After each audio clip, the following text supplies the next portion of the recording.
Yehezkiel 43, Tuhan kembali ke bait suci dalam kemuliaan. Lalu dibawanya aku ke pintu gerbang, yaitu pintu gerbang yang menghadap ke sebelah timur. Sungguh kemuliaan Allah Israel datang dari sebelah timur, dan terdengarlah suara seperti suara air terjun yang menderu, dan bumi bersinar karena kemuliaannya. Yang kelihatan kepadaku itu adalah seperti yang kelihatan kepadaku ketika ia datang untuk memusnahkan kota itu, dan seperti yang kelihatan kepadaku di tepi sungai Kebar. Maka aku sembah sujud. Sedang kemuliaan Tuhan masuk ke dalam bait suci melalui pintu gerbang yang menghadap ke sebelah timur. Roh itu mengangkat aku dan membawa aku ke pelataran dalam. Sungguh bait suci itu penuh kemuliaan Tuhan. Lalu aku mendengar Dia berfirman kepadaku dari dalam bait suci itu. Orang yang mengukur bait suci itu berdiri di sampingku, dan ia berfirman kepadaku, "Hai anak manusia, inilah tempat tahtaku dan inilah tempat tapak kakiku. Disinilah aku akan diam di tengah-tengah orang Israel untuk selama-lamanya. Dan kaum Israel tidak lagi akan menajiskan namaku yang kudus, baik mereka maupun raja-raja mereka, dengan persundalan mereka atau dengan mayat raja-raja mereka yang sudah mati. Juga tidak dengan meletakkan ambang pintu mereka dekat ambang pintuku, atau mendirikan tiang-tiang pintu mereka dekat tiang-tiang pintuku, sehingga hanya dinding yang memisahkan aku dari mereka. Mereka menajiskan namaku yang kudus dengan perbuatan-perbuatan mereka yang keji. Maka dari itu aku menghabiskan mereka dalam amarahku. Sekarang mereka akan menjauhkan ketidaksetiaan mereka dan mayat raja-raja mereka daripadaku, dan aku akan diam di tengah-tengah mereka untuk selama-lamanya.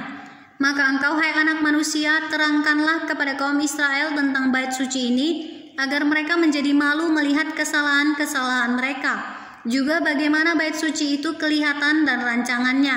Dan kalau mereka merasa malu melihat segala sesuatu yang dilakukan mereka, gambarlah bait suci itu bagian-bagiannya, pintu-pintu keluar dan pintu-pintu masuknya, dan seluruh bangunannya dan seluruh bagannya. Beritahukanlah kepada mereka segala peraturannya dan hukumnya, dan tuliskanlah itu di hadapan mereka, agar mereka melakukan dengan setia segala hukumnya dan peraturannya. Inilah ketentuan mengenai bait suci itu. Seluruh daerah yang di puncak gunung itu adalah maha kudus. Sungguh inilah ketentuan mengenai bait suci itu. Ukuran-ukuran mezbah dan pentahbisannya. Inilah ukuran-ukuran mezbah itu dalam hasta, yaitu hasta yang setapak tangan lebih panjang dari hasta biasa. Paritnya adalah 1 hasta dalamnya dan 1 hasta lebarnya, dan sekeliling parit itu ada tepi yang tingginya 1 jengkal. Dan inilah tinggi mezbah itu.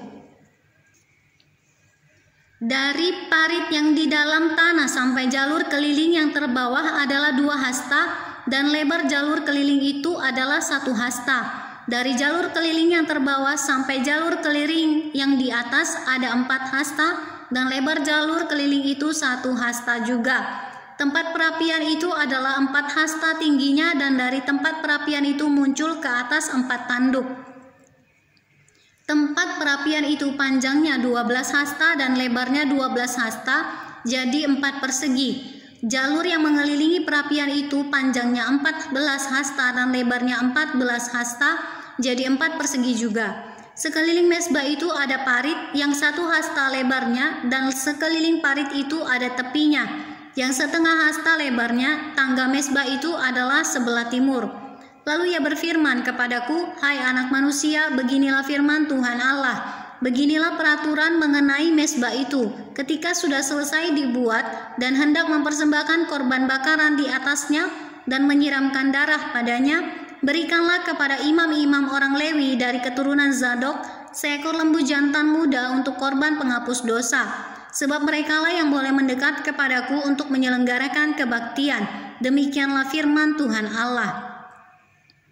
Dan ambillah sedikit dari darah itu dan bubuhlah itu pada keempat tanduk mezbah itu dan pada keempat sudut jalur keliling itu dan pada tepinya sekeliling. Dengan demikian engkau menyucikan mezbah itu dan mengadakan pendamaian baginya. Ambillah lembu jantan untuk korban penghapus dosa itu, dan orang harus membakarnya di tempat yang sudah ditentukan sekitar bait suci di luar tempat kudus. Pada hari kedua engkau harus mempersembahkan seekor kambing jantan yang tidak bercela sebagai korban penghapus dosa, dan orang harus menyucikan mezbah itu seperti sudah disucikan dengan lembu jantan. Sesudah upacara penyucian itu engkau selesaikan, engkau harus mempersembahkan seekor lembu jantan muda yang tidak bercela dan seekor domba jantan dari antara domba-domba yang tidak bercela. Engkau harus membawanya ke hadapan Tuhan, dan imam-imam harus menaburkan garam ke atasnya dan mempersembahkannya sebagai korban bakaran bagi Tuhan. Selama 7 hari engkau harus mengolah setiap hari seekor kambing sebagai korban penghapus dosa. Harus diolah juga seekor lembu jantan muda dan domba jantan dari antara domba-domba yang tidak bercela. 7 hari lamanya mereka harus mengadakan pendamaian bagi mezbah itu serta mentahirkannya, dan dengan demikian mentahbiskan mezbah itu.